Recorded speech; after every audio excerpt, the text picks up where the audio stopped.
की सुर्खियों पर। सावन की तीसरी सोमवारी के अवसर पर सिद्धगोड़ा सूर्य मंदिर कमेटी की ओर से महाजलाभिषेक यात्रा का किया गया आयोजन। जमशेदपुर में मैया सम्मान योजना के सभी केंद्रों में सर्वर डाउन रहने से दूसरे दिन भी नहीं हुई एंट्री, केवल फॉर्म जमा लिए गए।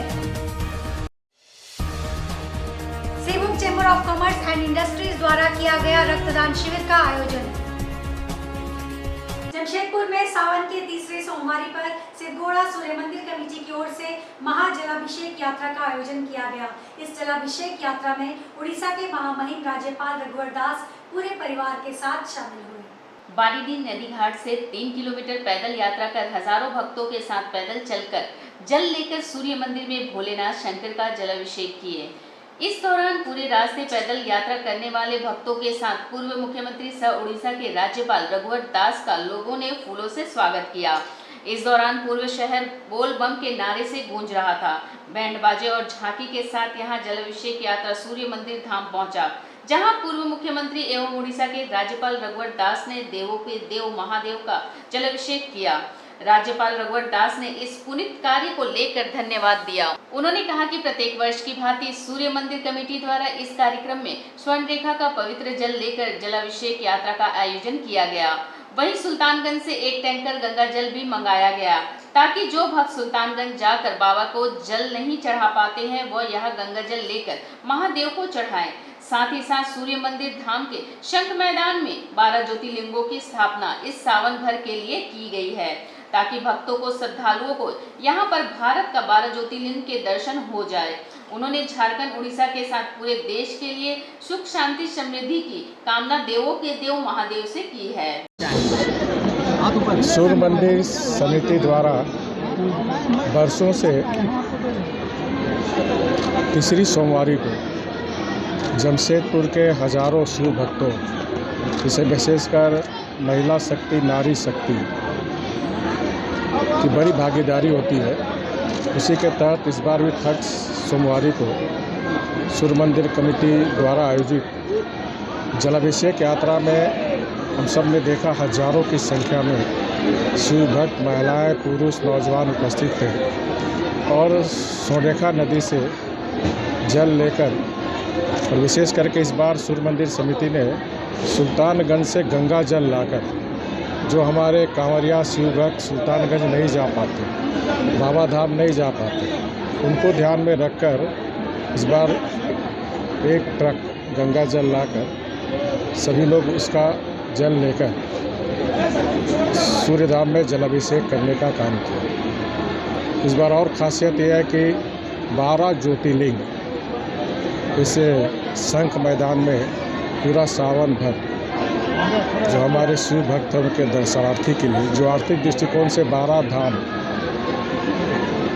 नहीं जा पाते हैं, उनको ध्यान में रखते हुए सूर्य कमेटी ने 12 धाम का भी दर्शन जमशेदपुर के शिव भक्तों को कराने का काम किया। इसके लिए सूर्य मंदिर समिति के तमाम पदाधिकारी और समर्थक को मेरी ओर से बहुत बहुत बधाई, और देवों को देव महादेव से मैं भी आराधना करता हूँ कि हमारे, चाहे वो जमशेदपुर हो, झारखंड वासी हो, उड़ीसा वासी हो, देशवासी हो, सबों का भगवान शिव मनोकामना पूर्ण करे, उसके परिवार में सुख समृद्धि आए, कष्ट सब दूर हो, यही कामना मैंने की है। और इसी तरह सूर्य मंदिर समिति जो अपना भारत एक आध्यात्मिक देश सनातन जिसका अनंत है, और भगवान शिव भी उसी अनंत देवों का देव शिव का हर वर्ष जिस तरह के सूर्य मंदिर कमेटी मना रही है, अनवरत और बृहद रूप से सूर्य मंदिर समिति हर वर्ष इस तरह मनाती रहेगी। जमशेदपुर शहरी क्षेत्र निकायों से लगे शिविरों में मुख्यमंत्री मैया सम्मान योजना के लिए आवेदकों से आवेदन फॉर्म लेना शुरू कर दिया गया है, लेकिन आज दूसरे दिन भी सर्वर डाउन होने की वजह से एंट्री नहीं हो सकी। भुइयांडीह पटेल नगर स्थित केंद्र में फॉर्म लेने और जमा करने के लिए अफरा तफरी का माहौल था। प्रशासन द्वारा वहां पर ना किसी प्रकार की महिला पुलिस को सुरक्षा व्यवस्था की कमान दी गई है, ना ही फॉर्म जमा करने वाले कर्मचारियों के लिए भोजन और पानी की व्यवस्था की गई है। साथ ही इंटरनेट सर्वर डाउन होने के कारण फॉर्म की एंट्री नहीं की जा रही है। 3 से 10 अगस्त तक का समय सरकार द्वारा निर्धारित किया गया है, पर सर्वर को देखते हुए इसकी सभी फॉर्म की एंट्री की संभावना कम दिखाई दे रही है। आंगनबाड़ी सेविकाओं का कहना था कि सर्वर डाउन होने के कारण वेबसाइट नहीं खुलने से काम बाधित हो रहा है। हालांकि महिलाओं की परेशानियों को देखते हुए फॉर्म दिया गया और भरे हुए फॉर्म को जमा कर लिया गया। बाद में उन्हें सूचित किया जाएगा, ऐसा कहकर उन्हें लौटा दिया गया। झारखंड सरकार ने 21 से 50 साल तक की आयु वाली महिलाओं को पेंशन देने के लिए झारखंड मुख्यमंत्री मैया सम्मान योजना की शुरुआत की है। जो भी लाभुक इसका लाभ लेना चाहते हैं वह 10 अगस्त तक अपना आवेदन दे सकते हैं। चुने हुए लाभुकों को हर साल 12,000 की राशि दी जाएगी। रविवार को 255 विशेष कैंप में 1077 आवेदनों की ऑनलाइन एंट्री की गई। रजिस्ट्रेशन हो रहा ऑनलाइन, प्रति व्यक्ति को अंगूठा लगा करके रजिस्ट्रेशन किया जाएगा। सर्वर थोड़ा वीक है पर हो जाएगा। एक दिन में 100 महिलाओं का कर सकते हैं। Singhbhum chamber of commerce and industries द्वारा चैम्बर के सदस्य रहे और चैम्बर के सीए के रूप में कार्यरत रहे स्वर्गीय दिनेश चौधरी की स्मृति में तीसरा रक्तदान शिविर का आयोजन किया। आज के इस कार्यक्रम में मुख्य अतिथि के रूप में जमशेदपुर के एसडीओ पारुल सिंह उपस्थित थे। उन्होंने कहा कि रक्तदान एक महान कार्य होता है जिससे कि आम जनता के प्राण भी बचाए जा सकते हैं। यह बहुत ही पुनीत और पुण्य का काम है। यह सदा ही मानव रक्षा के लिए कल्याणकारी है। Singhbhum chamber of commerce and industries के अध्यक्ष विजय कुमार मुनका जी ने कहा है कि चैम्बर सदा ही ऐसे पुनीत कार्य का आयोजन करता है। आप सबको विदित है कि चैम्बर में कई पदों को सुशोभित कर चुके चार्टर्ड अकाउंटेंट दिनेश कुमार चौधरी जी का 4 अगस्त 2020 को कोरोना महामारी में निधन हो गया था। संभवतः चैम्बर के इतिहास में शायद ही ऐसा पहली घटना होगी और हम लोग ईश्वर से कामना करते हैं कि वो अंतिम घटनाओं के पदाधिकारी रहते हुए किसी का निर्वासन हुआ है।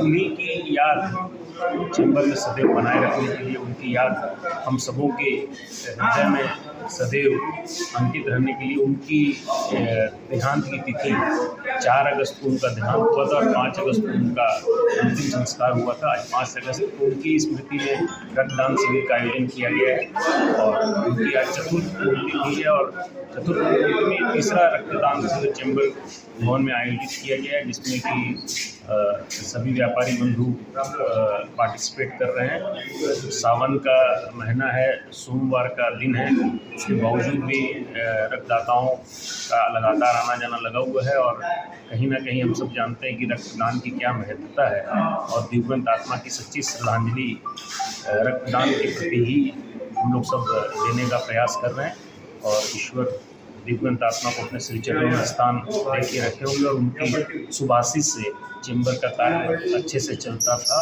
और आज भी चलते रहेगा। टेल्को में टाटा मोटर्स वर्कर्स यूनियन की तरफ से सोमवार को पूजा अर्चना का आयोजन किया गया। कार्यक्रम के मुख्य अतिथि स्वास्थ्य मंत्री वन्ना गुप्ता अपनी पत्नी सुधा गुप्ता के साथ टेल्को पहुंचे और भोले बाबा की पूजा अर्चना की। इस सावन महोत्सव की शुरुआत दीप प्रज्वलन और स्वामी सहजानंद सरस्वती की प्रतिमा पर माल्यार्पण से की गई। भूमिहार महिला समाज की अध्यक्ष अन्नू सिंह ने भूमिहार महिला समाज के द्वारा मानव समाज और महिलाओं के हित में की जा रही कोशिशें यथा रोजगार एक प्रयास, वृक्षारोपण, गरीब छात्राओं को पाठ्य सामग्री वितरण इत्यादि से अवगत कराया एवं आगामी महीने में 15 सितंबर को आयोजित किए जाने वाले रक्तदान कार्यक्रम की सूचना को साझा किया। भूमिहार समाज की महिलाओं ने रंगारंग कार्यक्रम का आयोजन किया, जिसमें नृत्य, संगीत, सर्वश्रेष्ठ हरे परिधान और सावन क्वीन प्रतियोगिताओं सहित कई मनोरंजक गतिविधियों में समाज की सभी महिलाओं ने शिरकत किया। सर्वश्रेष्ठ हरे परिधान प्रतियोगिता की विजेता डेजी पांडे और प्रथम रनरअप शशिवाला जी रही, जबकि सावन क्वीन प्रतियोगिता की विजेता नूतन पांडे और प्रथम रनरअप निशा कुमारी घोषित की गई। प्रतियोगिता की विजेताओं को पुरस्कृत भी किया गया। कार्यक्रम का समापन स्वरुचिपूर्ण भोजन, मीडिया सदस्यों का सम्मान और धन्यवाद ज्ञापन के द्वारा किया गया। झारखंड के कद्दावर नेता सह जमशेदपुर पूर्वी के विधायक जदयू में शामिल हुए। कार्यकारी राष्ट्रीय अध्यक्ष संजय झा ने पार्टी में शामिल होने की घोषणा की, जिसके बाद जमशेदपुर पूर्वी के विधायक सरयू राय के आवास पर बधाई देने वालों का तांता लगा रहा। सभी लोगों ने सरयू राय के जदयू में शामिल होने की बधाई दी है। वहीं सरयू राय ने कहा है कि अब मैं राष्ट्रीय पार्टी सदस्य हो गया हूं। अब पार्टी जो निर्णय लेगी उसी के मुताबिक काम करूंगा। पार्टी तय करेगी कि वे झारखंड के जमशेदपुर पूर्वी या पश्चिम या फिर पार्टी झारखंड की जिस सीट पर कहेगी वहीं से आने वाले विधानसभा से चुनाव लड़ूंगा। मैं इसके चक्कर में पड़ने के बाद नीतीश को कर दिया था, जब तक वह घोषणा कर दीजिए और जो निर्णय लेना हुआ हमारी तरफ से हमारे कर दीजिए। मेरा कोई संबंध नहीं खराब था कार्यकर्ताओं से। सबसे एक समूह है जिससे रण तनाव रहता था, तो इसलिए मैंने तो कई बार कहा है कि हमारे विचार वही हैं जो संघ परिवार के विचार हैं। हमने भाजपा छोड़ दिया तो इसका मतलब हमने अपना विचार छोड़ दिया, ऐसा तो नहीं है। पहले भी कहते थे, आज भी कायम हुई बात पर। अब जनता दल यू ने उचित समझा कि मैं उनके साथ चला जाऊँ, साथ चला गया। अकेले रहने में थोड़ी सी परेशानी तो होगी। मुझसे ज़्यादा हमारे शुभचिंतक चिंतित थे, निर्दलीय रहेंगे क्या लेंगे। तो एक पार्टी हो गई, पार्टी तय करेगी क्या करेगी। तो जैसा कहेंगे पूर्वी से लड़िए, पूर्वी से लड़ूंगा। पश्चिमी से कहेंगे पश्चिमी से लड़ूंगा। रांची से कहेंगे, धनबाद से कहेंगे, जहाँ से कहेंगे वहाँ से लड़ूंगा। ये उनके ऊपर है, सब कुछ उनके ऊपर है, बिना कोई शर्त नहीं है। मैंने जल्दी बात किया, चुनाव आ रहा है, जनाधार की बात तो चुनाव के बाद भी लोग करेंगे। अभी तक तो जिसकी जितनी कमाई है वही खर्च करेगा, आगे क्या करना है वो तो चुनाव के बाद ही करेगा। भूमिहार महिला समाज झारखंड की ओर से 4 अगस्त को ब्राह्मण शिव वन कदमों में हरितिमा सावन महोत्सव का आयोजन किया गया। इस कार्यक्रम में भूमिहार महिला समाज झारखंड कार्यकारिणी की सदस्य और भूमिहार समाज की 200 से अधिक महिलाएं उपस्थित रहीं। इस मौके पर टाटा वर्कर्स यूनियन के अध्यक्ष गुरमीत सिंह तोते और महामंत्री आर.के. सिंह भी मौजूद रहे। सभी ने पूजा अर्चना की। इस मौके पर स्वास्थ्य मंत्री बन्ना गुप्ता ने झारखंड की सुख व समृद्धि की कामना की है। टेल्को में स्वास्थ्य मंत्री बन्ना गुप्ता ने तीसरी सोमवारी पर पूजा अर्चना की। पत्नी सुधा गुप्ता भी मौजूद रही। समाज झारखंड की ओर से आज ब्रह्मर्षि भवन कदवा में सावन महोत्सव का हरितिमा कार्यक्रम मनाया गया। भूमिहार महिला समाज का जहाँ भी ये कार्यक्रम होता है, हर जगह पूरे देश के 32 शहरों में हमारा BMS का संस्था है भूमिहार महिला समाज का, और 32 शहर में हरितिमा के नाम से ये सावन महोत्सव मनाया जाता है। और यहाँ भी ब्रह्मर्षि भवन में भी हम लोग हरितिमा सावन महोत्सव मना रहे हैं। और इसको मनाने का एक ही उद्देश्य है कि समाज से महिलाएं आएँ और एक दूसरे से मिलें, क्योंकि एक दूरी बन गई है। हम लोगों का गाँव छूटने के चलते शहर में लोग अपने अपने रोजी रोजगार के लिए शहर आए, और इस पाश्चात्य सभ्यता में लोग ढलते जा रहे हैं। सामाजिकता उनके अंदर रह नहीं गई है, अपनी सभ्यता और संस्कृति लोग भूलते जा रहे हैं। तो ये सावन मिलन का हम लोग का उद्देश्य ही यही है कि समाज से महिलाएं आएँ और बच्चे भी आएँ, और समाज में ये संदेश जाए कि हमारा समाज इस तरह का भी कार्यक्रम करता है। जमशेदपुर में प्रथम भूमिहार महिला समाज द्वारा साक्षी के होटल जीवा में सावन महोत्सव का आयोजन किया गया, जिसमें 250 से अधिक महिलाएं शामिल हुई। आपको बता दें कि इस आयोजन में शहर के साथ साथ दूसरे जिले से महिलाएं भी शामिल हुई। इस दौरान सावन क्वीन, सावन गीत और नृत्य की प्रस्तुति समेत कई मनोरंजन के खेल आयोजन किए गए। सावन मिलन समारोह में आए हुए सभी विशेष परिधान पहनी हुई महिलाओं को रिटर्न गिफ्ट भी दिया गया। इस दौरान आगामी दिनों में समाज द्वारा किए जाने वाले समाज हित के कार्यों पर भी चर्चा की गई। साथ ही साथ महिलाओं ने जागरूकता और महिला सशक्तिकरण का संदेश भी दिया। यह आयोजन महिलाओं के लिए एक आनंददायक और सांस्कृतिक अनुभव था, जिसमें उन्होंने अपनी प्रतिभा का प्रदर्शन किया और एक दूसरे के साथ जुड़कर खुशियों का आनंद लिया। इस कार्यक्रम को सफल बनाने में अध्यक्ष सुधा कुमारी, उपाध्यक्ष सुरभि सिन्हा, कोषाध्यक्ष सीमा राय, मीडिया प्रभारी अर्चना सिंह, कार्यकारिणी करुणा सिंह, वीना सिंह, मधु सिंह एवं महिलाओं का योगदान रहा। महिला समाज के द्वारा सावन मिलन का प्रोग्राम होटल जीवा में किया गया है। आज ये प्रोग्राम हमारा 5 साल से होटल जीवा में ही हम लोग कर रहे हैं। इतना लोगों को होटल जीवा अच्छा लगता है कि लोग हमेशा कहते हैं कि नहीं, वहीं पर प्रोग्राम आप लोग कीजिए। आज तो मेरे समाज से बाहर के भी लोग 300 से ज्यादा लोग, मतलब लेडीज लोग इसमें आई हैं इस प्रोग्राम में। पूरा 16 श्रृंगार करके, ग्रीन ड्रेस में ग्रीन साड़ी, 16 श्रृंगार करके महिलाएं आई हुई हैं। चिंटू शर्मा है। मैं यहाँ जब से आती हूँ तब से एंकरिंग का काम करती हूँ, है ना। और सबसे पहले तो मैं ये बता दूं कि ये सावन जो है वो हरियाली का प्रतीक है। पूरी धरती जो है वो हरे भरे हो जाती है, पूरी धरती जो है वो श्रृंगार करती है। तो हम लोग भी उस खुशी के मारे, हम सारी स्त्रियां भी जो है वो हरे हरे वस्त्र धारण करती हैं, हरी हरी चूड़ियां पहनती हैं, और कहीं न कहीं ये इतना सजना संवरना जो है वो सुहाग का प्रतीक माना जाता है। तो हम लोग सभी जो है एक दिन मौका मिलता है कि हम लोग सभी सज संवर के आए और एक दूसरे से मिले जुले। और भूमिहार महिला समाज का एक ये भी उद्देश्य है कि जो भी थोड़ा दबे हुए भूमिहार हैं, जैसे सभी तो एक तरह के नहीं होते हैं, तो उनका भी ये लोग जो कार्यकारिणी सदस्य हैं, ये लोग सभी काफी मदद करती हैं। जहाँ जिनको जिस चीजों की जरूरत होती है वहाँ वो जाती हैं, समय समय पे जाती हैं, लोगों को मदद करती हैं। इस तरह से ये मंच जो है वो काफी अच्छा है और हम लोग जो है इस मंच पे बढ़ते ही जा रहे हैं और कोशिश करेंगे कि और बढ़े और भूमिहार के लिए कुछ न कुछ अच्छा। आज के इस बुलेटिन में बस इतना ही। हम फिर हाजिर होंगे कुछ और नई खबरों के साथ। तब तक के लिए SCCN न्यूज की पूरी टीम की ओर से मुझे दीजिए इजाजत। नमस्कार।